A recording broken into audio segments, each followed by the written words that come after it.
Welcome to heCast, the official podcast of He Changed It. As always, I am Mike Chisholm. As always, I am so excited to sit here and have conversations around the world of men's mental wealth. Man, do we have an inspirational episode today. And I say that word, I'm certain that this guy has heard this word so many times, and it has so many meanings for so many different people. Our guest today, his name is Wayne Forrest. Now, I would recommend that after you watch or listen to this episode, you go watch his TED Talk. It's amazing. It's really good. Wayne is in a wheelchair, and he got that way from a rugby accident, and back in 1995. And boy, did it ever change the trajectory of his life, but not in the way that you might think. Caused him to really go on a journey of evolution and understanding in how we can change the way that we think, and we can do it at any time. It doesn't take something that horrific necessarily to do that, and that's exactly what He Changed It's all about. It's sharing perspectives, and it's showing and awakening the inner warrior, as he teaches people how to do through his coaching practice. But I mean, this is a what they would call in Texas a good old boy, but he's not Texan. He's from New Zealand, farmer, rugby player, just a really special guy. And I don't know how bright his light shone before his accident, but what I do know is in his 50s, his light is shining so bright. Just inspiration beyond inspiration for any guy who's hearing this right now. It is an amazing perspective, and there's a lot of I love to say this on the show, a lot of good food for a lot of good thought. And if there's anybody out there that wants to change the way that they're going, this is a phenomenal example of how that's possible. Please enjoy this episode of heCast, the official podcast of He Changed It, with our very special guest, Wayne Forrest.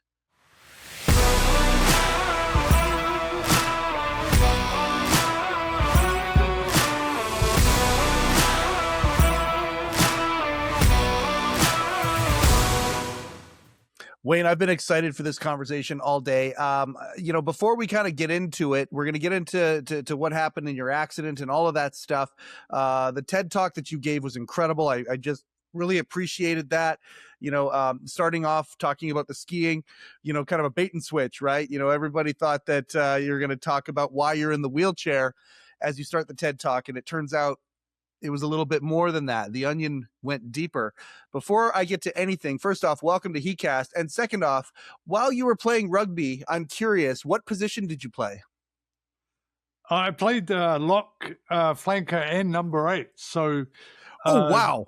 Yeah, so the day I had my accident, I was playing number 8. Okay, I was a lock. I played second row for about 4 or 5 years when I played during my rugby playing days, and I missed those days. My body is grateful that I don't do it anymore, but it was sure a fun game, and yeah, I was a lock as well. But again, I was too small. I'm 6 foot. You're 6'3". I was too small for a lock, but that's when you're in Canada, beggars can't be choosers, I suppose. I'm really grateful that you're here today. And more than that, I'm really grateful that you are a shining example of how adversity can build strength for people. And not just that, the idea of how people can change their thinking. And sometimes it does take something crazy to happen for people to do that. I want to paint a picture of the guy that you were in 1995 when you were 25 years old. You think about that, it's the prime of your life during, in my opinion, one of the greatest decades ever. I loved the 90s. The 90s was great. You're in the prime of your life. You're a rugby player. You're a farmer. And life was, I assume, the way that a lot of people in their 20s life is. It's never going to end. Old people don't know what they're talking about. We're the stuff, and and life is pretty good at that point. I want to talk about the guy that you were at that point versus the guy that you've become, and we're going to get to that. But talk a little bit about the life you were living in 95. Yeah, mate, it was busy. It was I was probably a workaholic. I was playing both ends, partying hard, working hard, had a young family, had twin daughters. I had 2 businesses, one sharing sheep as well as farming.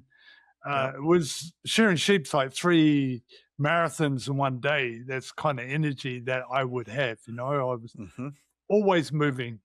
Yep.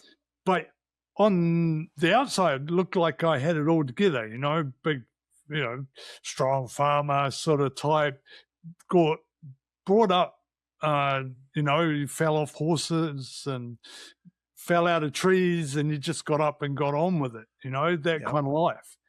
And, but underneath, there was this self-doubt constantly yapping at me that I wasn't good enough. I wasn't big enough. I wasn't strong enough. I had to prove myself to be the man that I thought the man was. And that was the farming, rugby, tough, could drink anyone under the table, that sort of person, right? So there was this conflict going on all the time. Everyone thought I looked confident, but yet underneath, I was far from it. I was always trying to prove myself. And So ultimately, you know that now, and it's easy to look back and say, I know that. If you could put yourself back into that skin, were you aware of that at that point? Or was it just sort of an itch that couldn't be scratched? Or did you know, oh no, I'm constantly trying to prove myself? I knew. I went through school system not quite fitting. I went through friendships as a young person that has been a little bit different. Sort of just didn't quite fit, but yet was trying to fit. And then late teens, I started getting fitting into groups because of the rugby, because of just being one of those guys that just kept on going. I attracted people, but yet that same feeling of not fitting was always there. So it was always burning at me that I had to do or work harder than everyone else to fit in, if that makes sense. Yeah. Oh, it totally makes sense. I mean, there's so many people out there. Gosh, you're talking as a 25-year-old man. I just turned 50, and the imposter syndrome is one of those things that so many people feel not comfortable in our own skin, trying to fit in. And I love the idea of community. You think about that. If you're feeling that way, you can shore that up with sport. You can shore that up because you're part of a team, you become part of a community, you're relying on each other, you're doing things. Sport is one of the ways that you can kind of combat that. But at the same time, I mean, pales in comparison to the lessons, I should say, that life has taught you since then. I don't know. Here's another question for you. How many times do you think you've told your story? Oh, many. Hundreds? Are we hundreds for sure? Probably more. Now I've been probably doing this for roughly around about 10 years, 10 years now. So many times, and it always is a little bit different because you just tweak it here or there, or tell it a little bit different, or you have another new insight as we grow. I'm always trying to grow myself.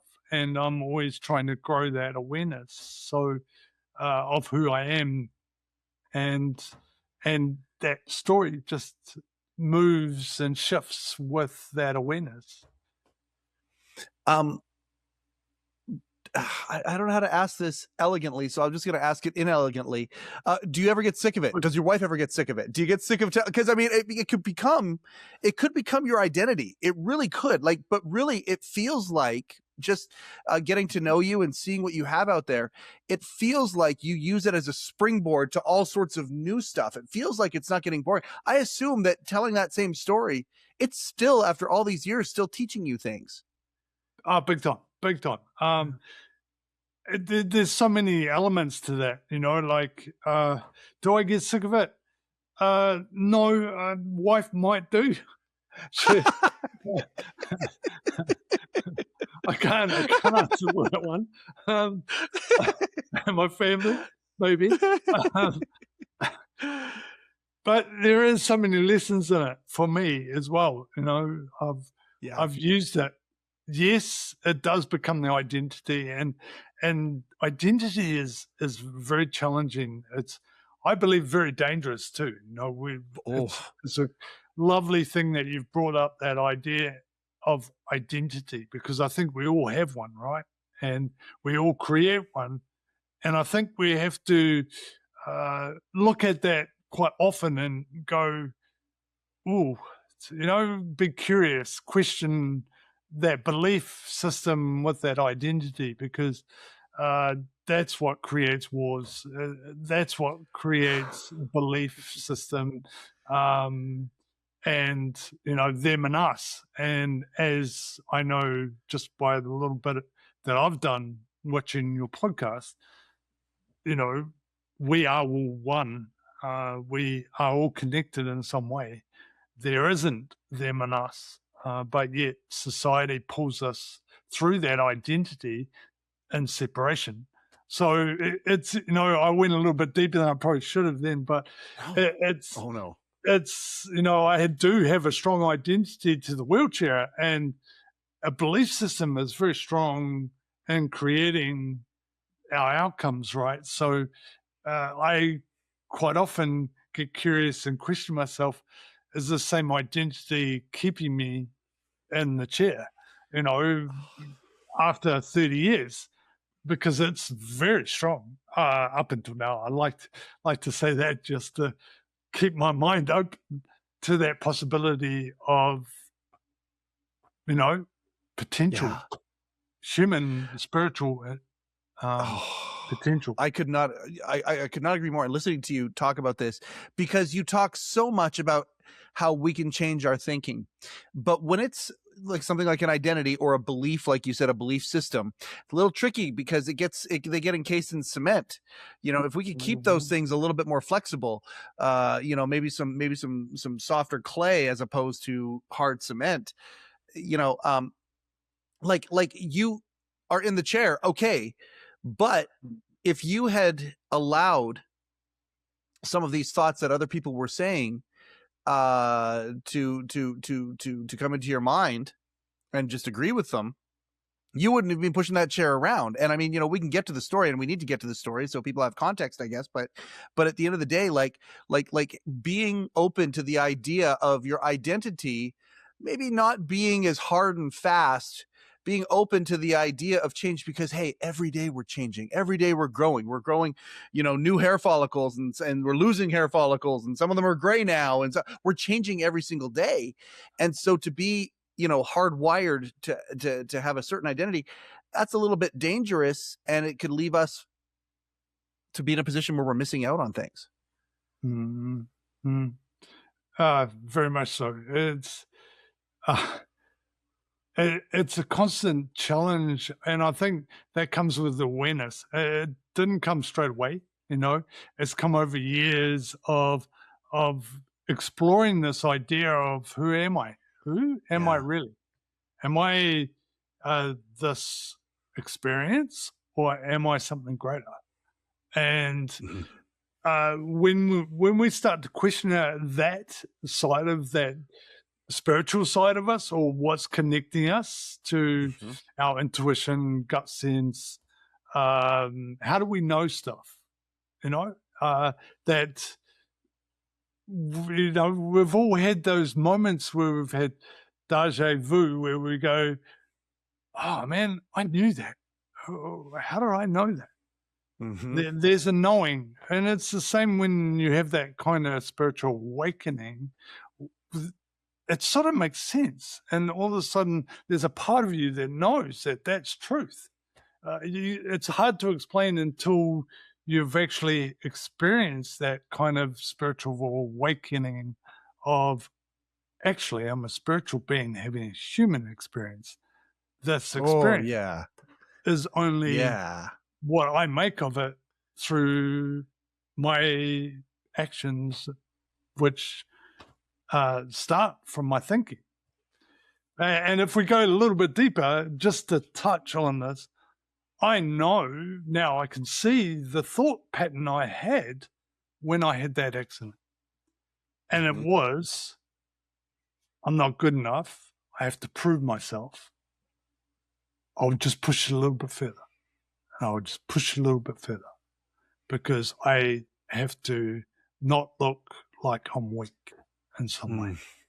And right at that moment that accident happened, everything lined up, but it was my thought process that put me in that place of danger in the first place. Yeah, man. I can only imagine, in some of the different places that I've seen you speak, the idea of ego. And again, you go back to that, you're 25 years old, you're playing rugby and doing all these things. Yeah, I'm not good enough. I'm not good enough. Okay, well, the struggle of the ego right there. I'm going to ask, before we get to the accident, one last question. Did you have a spiritual side at all before the accident?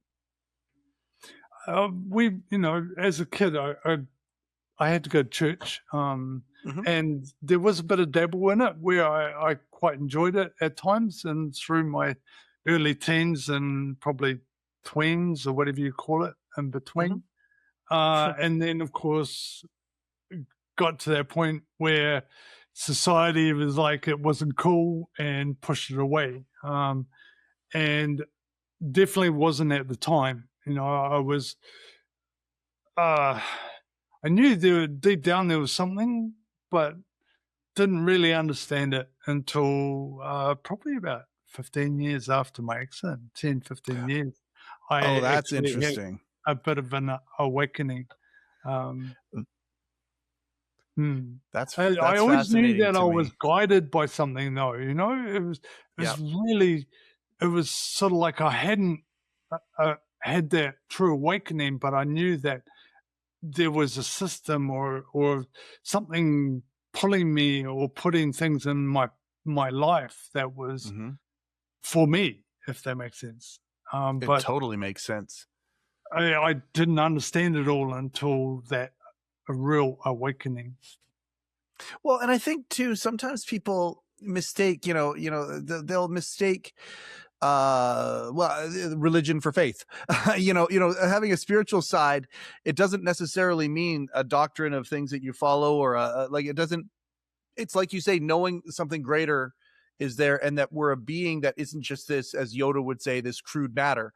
Luminous beings are we, I think is what he said, and the idea of that's a spiritual side right there. There's something greater, but we don't necessarily go and explore these things. I am fascinated by the idea that it was 15 years after the fact, which shows me that you have still to this day continued to change the way that you think and evolve the way that you think. And I love that very much. We've set a table here about the accident, and I want to go back to that rugby game that day. And I mean, again, another time for the pile, where you're going to talk about what happened that day when you woke up, and subsequently what you were told and what the reality has been. Let's go there, and then we got a whole bunch of jumping off points that we can go to from there. Yeah, I tried to keep it sweet and short, but obviously it was a beautiful sunny winter's day in May here in New Zealand, and I was captain of the day. We were short of a few numbers, and right in the last minutes of the game, it was a great physical battle against an old foe in our district, and some big boys in their team, and I had a bit of a name of being playing pretty hard, sort of a hard-nosed sort of a player. And I just took the ball up in a move that we did off the end of the scrum, and ended up with it back after a couple of moves, and went into contact with a couple of the opposition, and they held me up. And I was like, that's when that voice kicked in and said, hey, you can't let them have the ball. And so I threw my shoulder down as I got hit from behind, and bang, next minute, I dislocated my neck under my shoulder. And my head ended up going down under my shoulder, and all the weight dislocated my C4-5 vertebrae. How many guys came down on you? I don't know. It was one big guy that came in offside. The rules Like a of big rugby prop or changed. something like that came at you. He Yeah. was, Okay. well, he was my opposite number, but he was 130 kilos, and it was, double my age just about. Oh God. And he was lazy running and saw the opportunity to hit me up the bum, which forced all the weight over my shoulder, over my head, and being held up at the same time. All that pressure was on top of my head, and of course the weakness was in my neck and dislocated. Terrible pain, conscious, couldn't breathe, and yelling out help. No one could hear me, but one of my friends, teammates saw that I was in trouble. So, they called the game off in the last seconds of the game, really. And, I was on that wet field for about an hour and a half until a helicopter came in with a doctor, and they were loading me up into the helicopter, and the doctor, have you had any pain relief? I'm like, no. Oh, They God. finally gave me some medicine, and I can't remember a lot for the next 5 days, only little patches, which weren't moments that you probably want to remember. And No. I can remember waking up with a bit of clarity on about the 5th day and looking at the ceiling, because I had weights on the back of my head, pulling my head back, keeping me in place. Yep. And thinking, God, please let it be a bad dream. Yeah. The denial part when we go through struggle, whatever it is, you go through guys go through a breakup, they go through, they lose a family member, they lose God forbid, a child, something like that. They go through, and that idea of denial right at the beginning, the please let it be a dream. This can't be real. This isn't happening to me. When you were on the pitch still, were you already immobile, or could you move a little bit at that point still? Everything froze in that moment. Everything was frozen. Okay. Like my chest muscles froze. That's why I couldn't breathe, as well as being doubled over. Everything was, I couldn't feel where my legs were, or anything. So I kind of knew I was in big trouble. Systems have changed a lot too. A nurse actually said to me sometime after, if they'd got me straight down to the spinal unit within, a few hours, then I would have had a chance to walk. But of course that didn't happen. Is there video footage of it? Did you ever see it played back? Did someone? No. Is that a good thing or not? Like, I mean, would you watch it if there was? I would now. I wouldn't. Okay. At the time, no, I didn't even want photos, Mike. Yeah. It was that even at the time, that voice was saying, you're not a real man, because this didn't happen. Talk about the insult to injury. Talk about insult. Totally. Right. So this is what even afterwards, I was dealing with this shame that I had this accident. And my first wife, I was married at the time. There was a couple of instances sexually as well that just reinforced that. That really put even more shame on me, and that feeling of, I'm not a real man, I'm not good enough. Yeah. So it was doubling down. And I realized only probably a year or so ago that the accident actually stripped away the ego. The ego had nowhere to hide, right? It was hiding through my sport. It was hiding through what I was doing business-wise and family-wise. I was the perfect husband. I'd get in the washing, I'd fold it. I would get up at 5 o'clock, milk the cow, feed the kids, and then go to work. I was, always trying to prove to everybody that I was number one dad, number one husband, number one everything. son the works. And when I had that accident, it just opened the door right up, and I had nowhere to hide. Yeah. Talk about people pleasing. I had somebody in my office work, little office politics going on at the office, and the person was telling me how much they're a people pleaser, and I said, just so you know, I host this podcast. We talk about this sometimes. People think that being a people pleaser is harmless, and it's really not. If you go really far down that pathway, um it's not, because you build, again, back to identity, you build this identity around your deeds, and if your deeds are not good enough in somebody else's eyes, you yourself are not content with yourself as a person, even, because you're constantly trying to achieve this status or this stage of satisfaction in others that is impossible to achieve, because people don't think of other people that way, and that's a sometimes a good thing to say, when people don't think as much about you as you think that they do sometimes, and many times when you go through something, you find out that either people don't care, or you find out the people who do care. I'm curious, when you woke up the 5 days later, as you're in this process of going from denial, the shame, and then watching the flashlight show up, so there's no more ego shadow whatsoever to expose everything. I'm curious what your support system was like at that point. Did you have people who were rallying around you, or was it a surprise as to how few people did? No, I had lots. I Good. was very blessed. A lot of my friends, family, of course, as well as, yeah, contacts, the whole community, because small community too. I grew up in a small community, so like your brother and sister to the whole community. So Yeah. there was a lot of rallying around, which was really good. But it still gave me the ability to hide in that, if that Yeah. makes sense.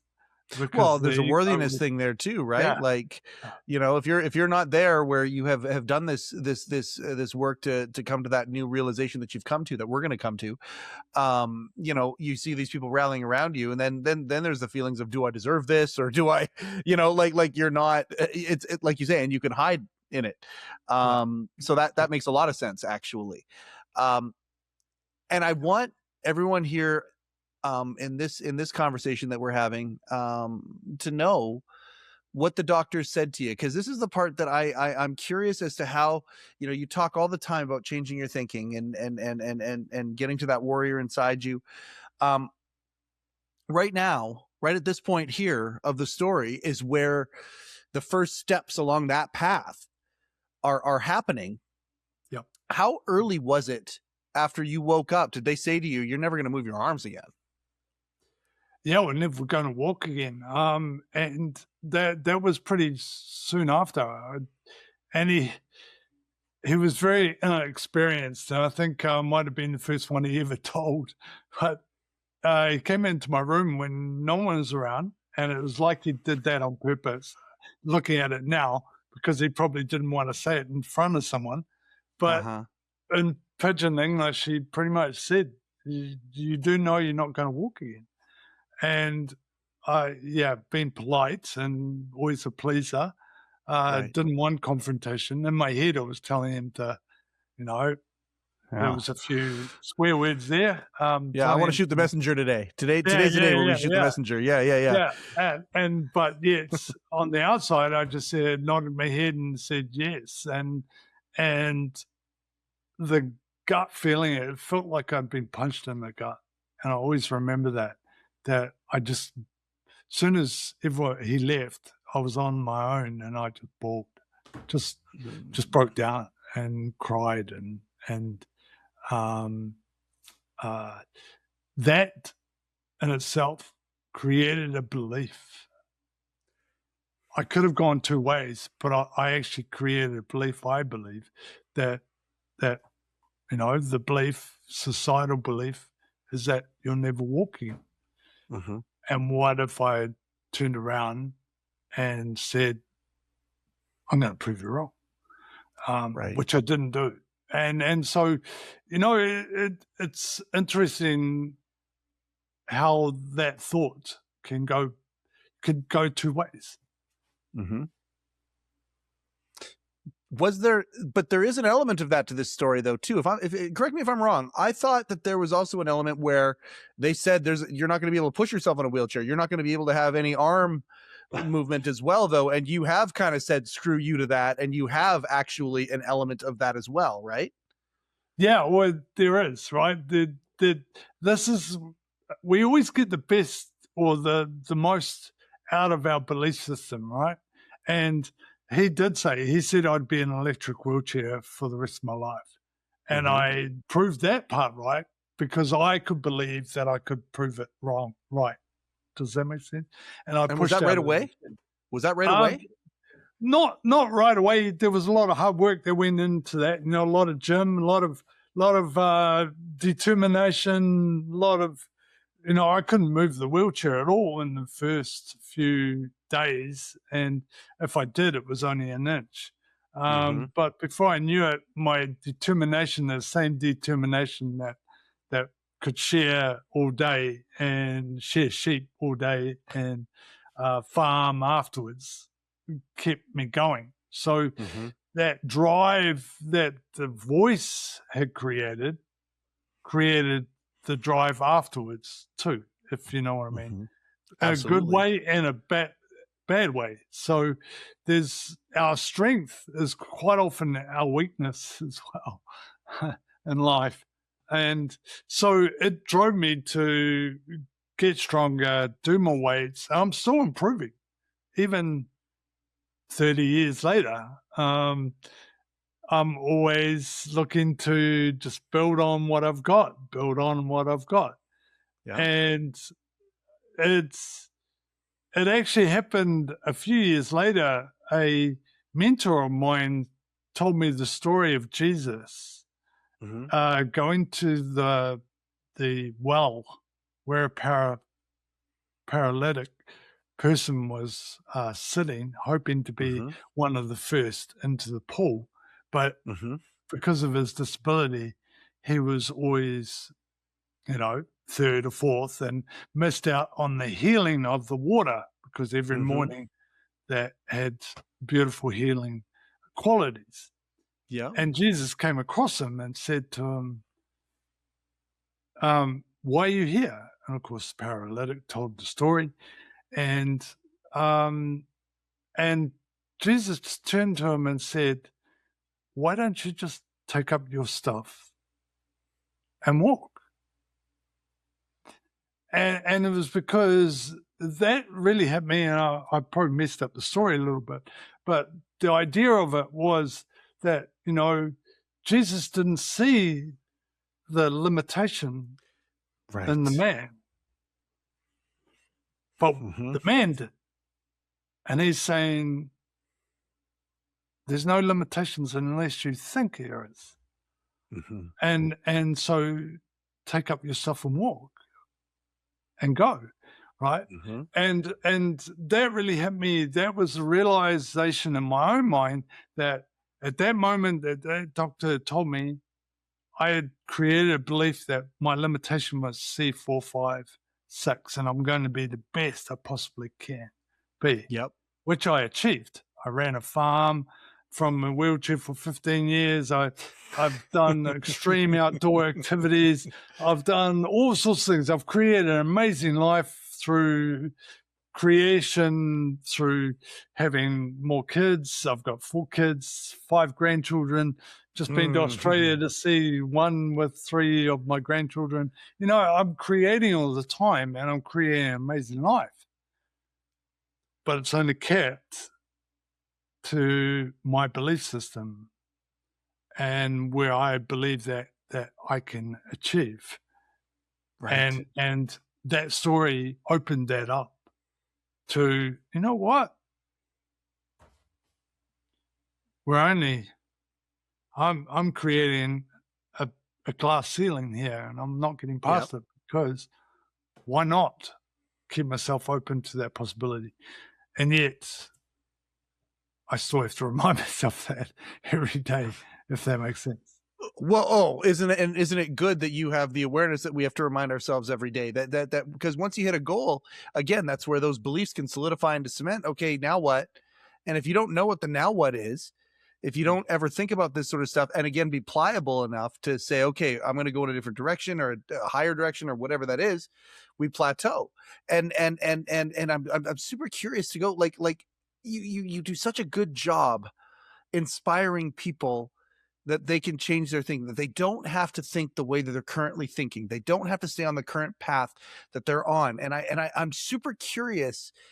So you're in the moment, you're going through tremendous rehabilitation. You're going to beat the odds. You are going to have a lot more movement than they say you're going to have. And there is some of that, that 25-year-old full of piss and vinegar. That's that okay, that's part of it. But now you're talking about this completely different dude who's evolved over the years. And you've talked about stuff that you're learning even the last few years, that sort of thing. I want to know, was there an aha moment where you realized that you could change your thinking? Did someone come and counsel you? Was there something there as you were rehabilitating, when your attitude completely changed, that ego being gone? Was there an aha moment, or was it just a bunch of little steps that led to a faraway destination?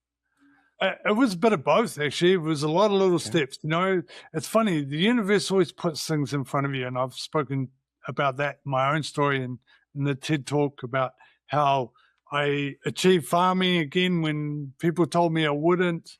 Yep. And then I had this moment where I was like, I want something that's going to test me again and stretch me again. So my first love, which was always farming, right from a little age of 5, even younger, 3 probably, right? I loved farming. And I realized that, I wasn't meant to be just farming.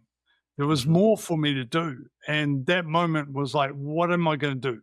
And then outdoor experience through a charity that was doing extreme outdoor activities for people with disabilities, integrated. So you and me could go on the same course, Mike, and you'd help me.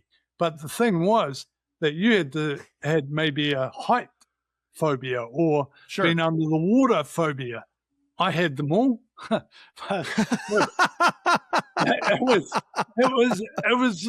was on purpose, the email, as soon as I asked that question of the universe, that bloody email turned up next day with that opportunity. Be careful what you ask for, and boom, bang. And so there was all these little steps that took me to this place. And I ended up working with teenagers at a local college. That was all part of it. That kept me moving to more awakening of who I was and what I wanted to do. But there was always this feeling there was something missing. What is it? And I came across self-development and a lady called Mary Morrissey, who said, always ask yourself this question: what would I love? And she's a well-known American who does transformational coaching and has her family and her have the Brave Thinking Institute in LA. And that was the next piece, and there was a course just before that I'd done that just totally had woken me up. And that was a course in my local city, Auckland. And I can remember just all of a sudden having this aha moment that it wasn't my parents' fault. It wasn't my experiences. It was all about how I thought about every experience in my life. Right. The perception was everything. Yeah. And I can remember there's hundreds and hundreds of people down in the viaduct of Auckland City, and the course wasn't far away, and we're having some to eat. I remember ringing my mum and dad and just bawling my eyes out. And he's a grown man in a wheelchair with people all around him, just Mhm. I love you, mum and dad. Just I had totally lost it. And that A was moment like that Go was ahead. the big that was the big awakening for me that really made me realize. And of course, Mary Morrissey came after that, um, and then I became a life mastery consultant, and yeah, and I've just had this really inside awakening of just seeing how it all works, Yeah. and um, and of course, my own way of explaining that resonates to some and won't resonate to others. Well, and I mean, yeah, we are all connected, but it might be at different points on the map or the picture, whatever you want to call it. I want to go back to again, Miriam Morrissey. The question was, what would I do if I no? What do I love? What was the question? What would I love? What would I love? Do you remember how Yeah, you and you answered that can break question? that down. You can break that down, but that's our guiding. It's not our head that guides us, right? And we all Mhm. know that when you've done a little bit of Mhm. self development. It's our Yep. heart, right? It's our heart knows, right? Or that intuition knows. And I love that quote. I'm not quite sure who originally said it, but there's always a solution to every problem. There's always an answer to every question. Mhm. Problem is in society we often ask the wrong question, so we get Ooh, the wrong answer, right? yes. And if you if you want direction in your life, all you have to keep saying to yourself or keep asking to yourself is, what would I really love for my Mm. life? Right. And it can be in your health. You can break it down like Mary does. She breaks it down into 4 quadrants, health, and wellness, relationships, um, money, Mhm.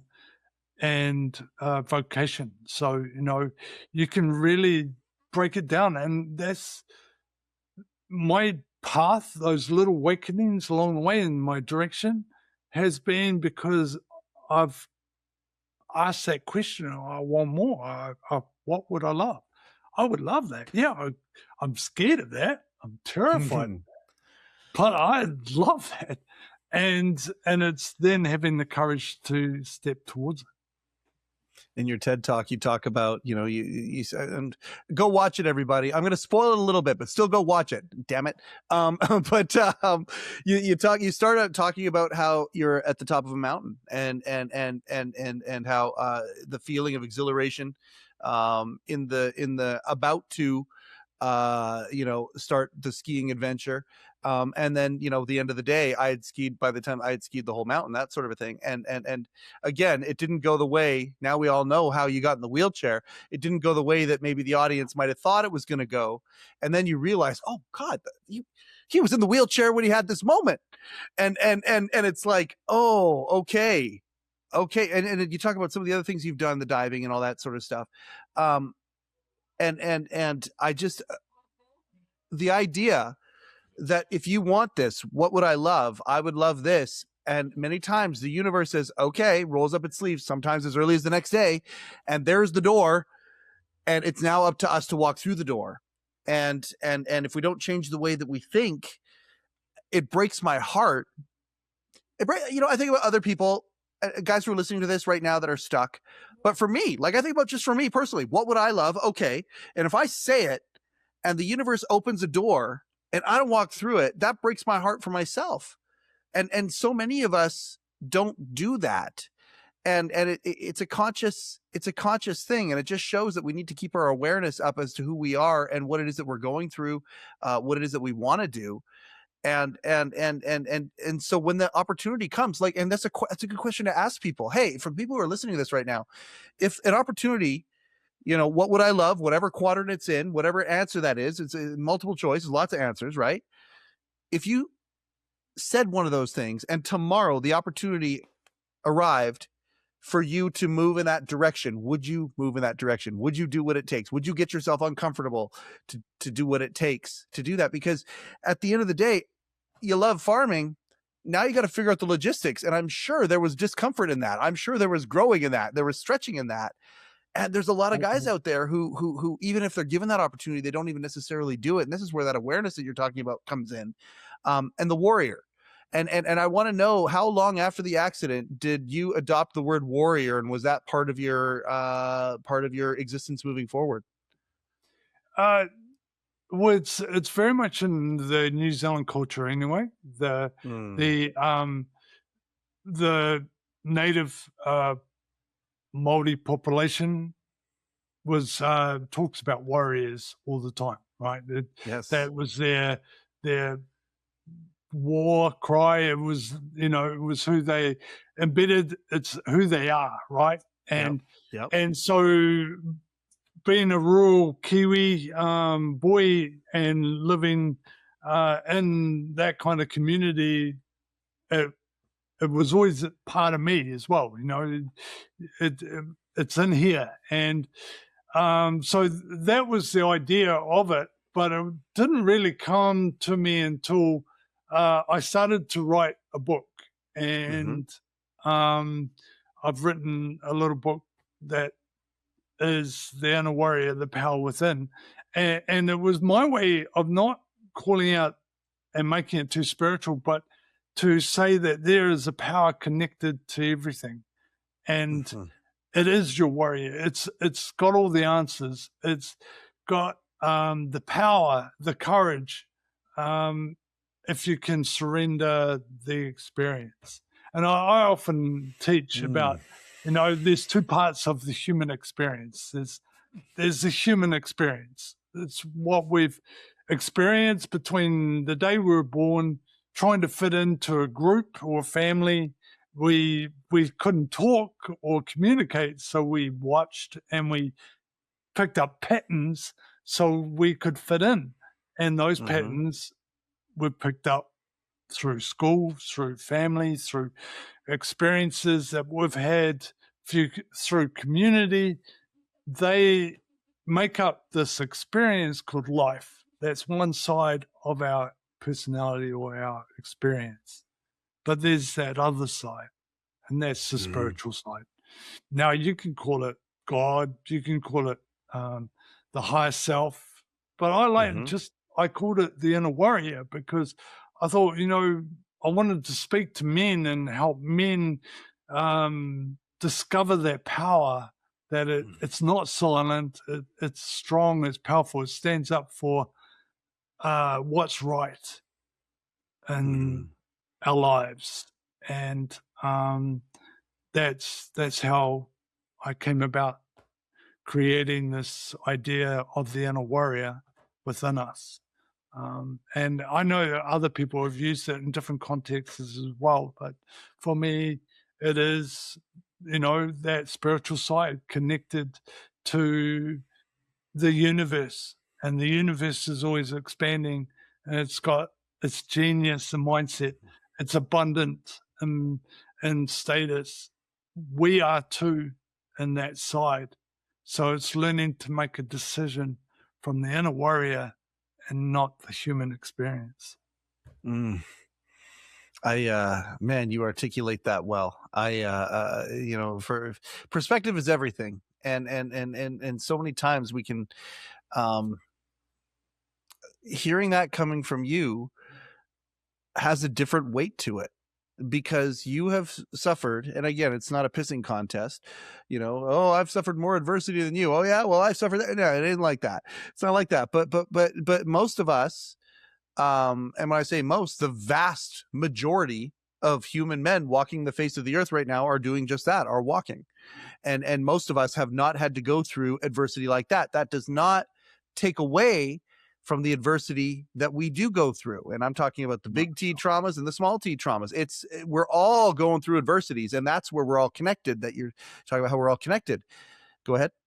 Yeah, I was just going to add to that. A Yeah, good please friend of do. mine said, one day, that it doesn't matter what size the shit is. Shit still Yes. stinks. It still stinks, right? And Right. I love that. I was just like, yeah, that makes sense, right? And he suffered from depression, and he was Mm-hmm. able, and he hit me because like I was talking about there was always someone worse off than me. And he says, mate, shit is shit. It doesn't matter what size it is. It still stinks. Absolutely. And examining other piles of shit that are around, provides perspective. It really, really does. I'm grateful that you have talked about how you are still changing the way that you think. And I'm curious, do you ever like give yourself sort of a report card, go, okay, I'm thinking I'm sort of, because obviously, none of us are perfect. We learn things along the way and we love to teach about what we learn, but that doesn't mean we always practice what we learn. And so I'm curious if you ever give yourself a report card going, okay, I talk about this all the time. I talk about how it's not only possible, but certainly valuable to change the way that you think, and that you can do it, and that will improve your life. I talk about it all the time. Are there moments where you say to yourself, okay, I need to check in with myself and I need to see if I'm thinking right or if I need to change the way that I think? I constantly, I really do try to live it. I give myself, we're always our hardest critic. I give myself ease at times. Yep. And sometimes F. Yep. Z. Well, I think we're all human, man. I have moments where I'm terrible. I'm back in the human experience, and I had one of them today. But I noticed it very quickly, right? And that's when the check-in is so important, right? I love this stuff. I am always thinking about it, talking about it. Yet I still have my paradigms, the human paradigms and habits, and weaknesses that I fall into now and then. And it's just notice them. It's not making yourself wrong. There'll be so many guys listening to this right now. It is so important not to beat yourself up. And if you're anything like me, you will, right? Yep. And we beat ourselves up, and everything's vibration. If you've done a little bit of work, everything is what vibration you're putting out. Beating yourself up is putting your vibration down there, right? It's the worst kind of vibration you can do. So it's not about, it's about acknowledging it, going, yes, I see it. You got me. You got me for a minute, an hour, a day, whatever that is for you. A week, Yep. But don't make yourself wrong. And then just step back into listening to your intuition, asking questions. The best way to move forward is taking those little steps. I don't know if you could hear my dog barking. Dogs track well on the show. It's good. Dogs are good. We like dogs. The little steps in the direction of what would I love, right? That takes courage, but it also brings you back into the power that we all possess. And it's learning to create that quickly and quicker after finding yourself in a Z.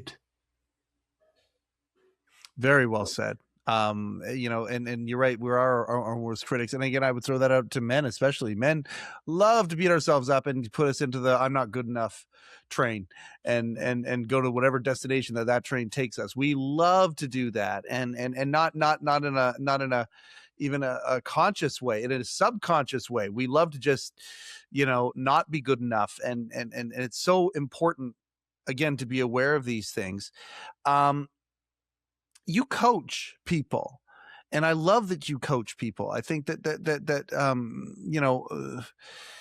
I think that your experience is one of those things that can certainly, again, lend that perspective.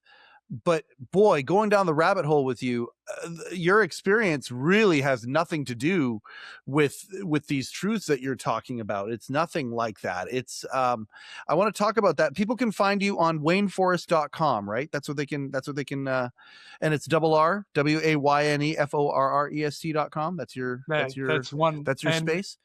And email me if you're not having any luck through the website. Then contact at wayneforrest.com. That's two sure ways of getting contact. I love that you do this. And so I'm curious, as we kind of round towards the end here, and I mean, like we said, you and I both know that when we do these things, time gets slippery. And I'm sorry about that. But there's been, again, one of the things that I love to say is when we've had good food for good thought, there's so much good food for so much good thought here. You've evolved in so many ways and inspire in so many ways. And now you're at the point where, yeah, it's a part of your life where you are literally building into others. And I look at that and go, well, what's my excuse? My gosh, somebody goes through hardship and then they can get to the place where they're actually going, no, I'm going to help build into others who don't necessarily have the same sort of hardships, but we all do. Again, the piles of shit. I want to know, as you have evolved into this, what are some specifically with men? Are there one or two or three things that pop up consistently with men? Like, do you find that it's really connect the dots and we are all really connected and most of us are kind of going through the same thing, or is every situation unique? Are there things that have been, common? Because there's guys that are listening to this right now that are listening with bated breath, listening to what you have to say about this, because you have such a good perspective and mindset. I think the experiences are a little bit different, but quite often for us men is that we don't feel good enough. That's the primary thing, and that hole I talk about, it creates a hole that's not there. We're actually, if I cut you in half, Mike, I'm not going to find that place where it says you're not good enough, right? And you're perfect, and that's the understanding that a lot of our pain has come from this idea that we're not good enough, and that was somehow brought into your life or experienced at a very young age, and then experiences have happened because, as you probably know about the brain a little bit. The ancient brain loves to watch out for things that might hurt us. So it's always looking out for that pain point that has been sown into your experience. And then, of course, by looking out, you're creating more of it, because what we put energy into persists and creates more of, right? And then all of a sudden you get beaten up as a kid or you get picked on. These experiences just reinforce that idea, and it builds and builds and builds until you're 56, like I am, and until you create awareness, and that's not the truth. It's not the truth. The truth is that you are genius, you're whole. Yeah. And I talk about conditioned love and unconditional love, right? Mm-hmm. Unconditional love is when we're overflowing with it and we want to give it. Conditioned love is when we're trying to get love from an experience or from someone else. Men especially, we show up often trying to push down that pain by getting love through anger or getting love through depression or whatever, or earning it. Or earning it, yeah, like I did before my accident and even after my accident for many years, and still do occasionally, It's that identity that it creates. But why? Why am I doing these things that aren't serving me? Is because I'm trying to fill this this unbelievable whole that doesn't actually exist. And so it's understanding that that's the cycle of the human experience. But this truth is, I am whole, I am loved unconditionally.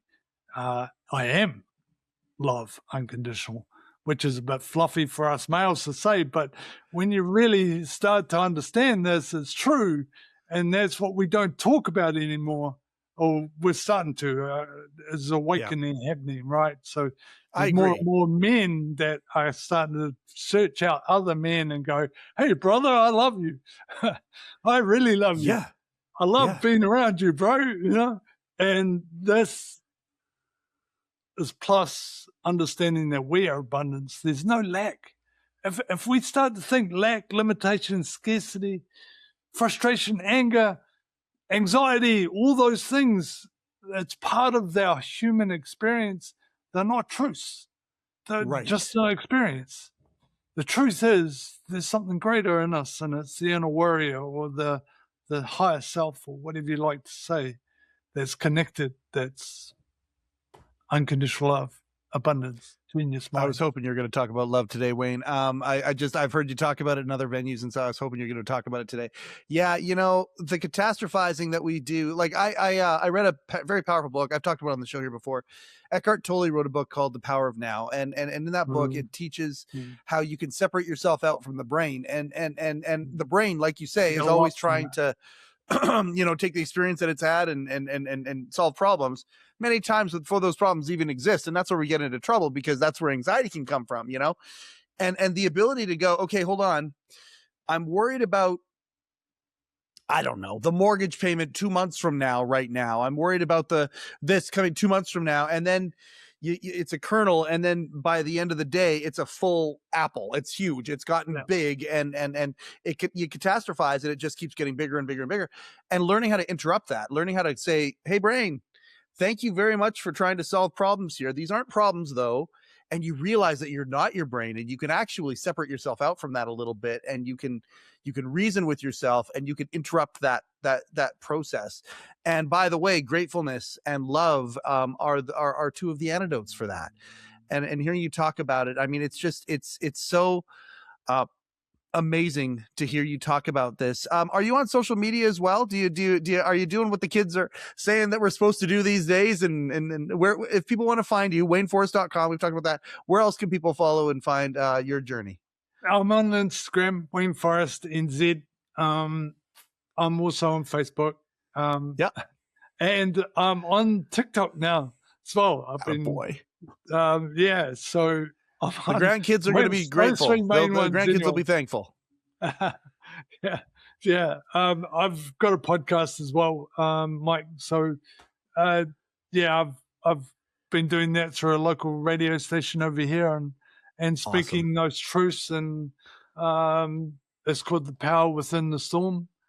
And I have a few guests. So when we start to grow and get a little bit more worldwide people on it, I definitely would love to have you on as a guest at some stage. Why wait? No, screw that. The moment you want me, you put, it's like the bat signal. Put the bat signal up. I'll show up. No. I would love to. Yeah. I love guesting.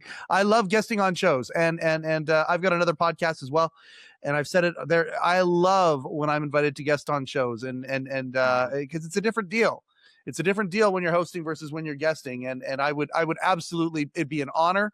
Let's set it up as soon as you're ready, as soon as you want to. Let's set it up, and we'll figure out the Canada to New Zealand timetable the way we did today, the time change. It worked out perfectly.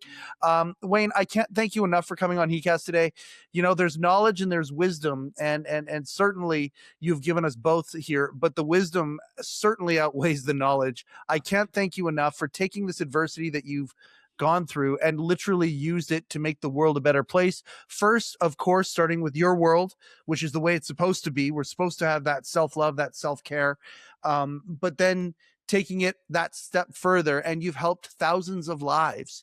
And who knew a horrific rugby accident, would have a chain reaction that would end up helping so many people. I just want to say thank you for being a light in the world, and thank you so much for taking time to be on heCast today.